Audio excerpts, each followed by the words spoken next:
it should be known that Buddhahood, due to its possession of properties uncommon to others, manifests itself, though by means of a manifestation which is inseparable from its immutable qualities like space, still in the forms of three immaculate bodies: the body of absolute essence, the body of enjoyment, and the apparitional body, with various inconceivable appliances like the great skillful means, great compassion, and wisdom, in order to be the support of the welfare and happiness of all living beings, as long as the world exists, without cessation, without interruption, and with no effort. So, with reference to this subject of manifestation, there are 4 verses about the distinction of 3 kinds of Buddha's body. That which has neither beginning, middle, nor end, is indivisible, non-dual, liberated in 3 ways, immaculate and non-discriminative. That represents the nature of the absolute essence, and is perceived by the saints who are concentrating their mind, striving after it. This absolute essence is nothing but the pure essence of the Tathagatas, which is endowed with properties inconceivable, unequaled, innumerable, and surpassing the sands of the Ganga in number, and has rooted out all the defects along with impressions. One who exerts in concentrating for the liberation of the world, with the body in the form of different colored rays of the highest doctrine, has a resemblance in his acts to the king of wish-fulfilling gems, appearing in various forms which, however, have not their own substance.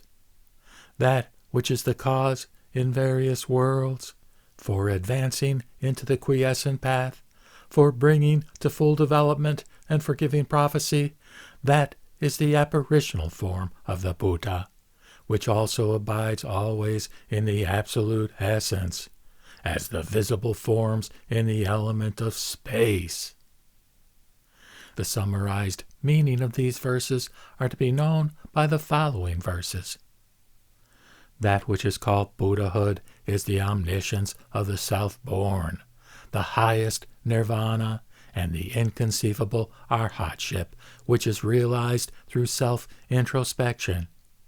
This Buddhahood manifests itself in the variety of 3 bodies, the body of the absolute essence, etc., represented by the quality of profundity, of magnificence, and of magnanimity, respectively. The body of absolute essence. Here, the body of the absolute essence of the Buddha, in short, is to be known as of 5 characteristics, as being possessed of 5 kinds of properties. It is immutable and indivisible. It is devoid of the 2 extremities, and is delivered from the 3 obstructions of defilement, ignorance, and distraction.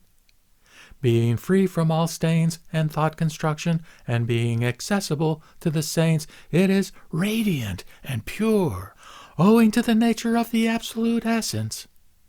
Immeasurable, innumerable, inconceivable, incomparable, and representing the highest point of purity, the body of the absolute essence is endowed with these kinds of virtuous qualities: being magnificent and numberless, being inaccessible to investigation, being unique and devoid of the defiling forces. It is immeasurable, and so on, respectively. The body of enjoyment. It manifests itself the doctrine, owing to its nature of enjoying the doctrine in various forms. Being the natural outflow of pure compassion, it works uninterruptedly for the sake of living beings. It fulfills the aim according to the wish, without thought construction and with no effort. By these points, the body of enjoyment is characterized, due to its power like that of the wish-fulfilling gems. In teaching, in the visible form, in acting ceaselessly, and acting with no artificial effort, and in its appearance of illusion, the variety of its manifestations is said to be fivefold. Just like as a gem being dyed with various colors does not make manifest its real essence, similarly the Lord never shows its real nature, though it appears in various forms according to the conditions of the living beings. The apparitional body. The Buddha, being the knower of the world, perceiving fully the world with great compassion, manifests himself in various apparitional forms, without being separated from his absolute body. The various previous births, the birth in the Tushita heaven and descent from it, the entrance into the womb and the birth in this world, the skillfulness in various arts and works, the renouncement of the world, practice of asceticism, passage to the excellent seat of enlightenment, the conquest over the army of evil demons, the acquisition of enlightenment, setting into motion the wheel of the doctrine, and the departure into nirvana. All of them he shows in the impure worlds as long as they exist. The Buddha, the knower of means, creates an aversion to the three worlds among living beings by the words effervescent, suffering, non-substantial, and by the word quiescent he leads them into nirvana. Those who have entered the way to quiescence and who imagine that they have attained nirvana, them he diverts from their former prejudice.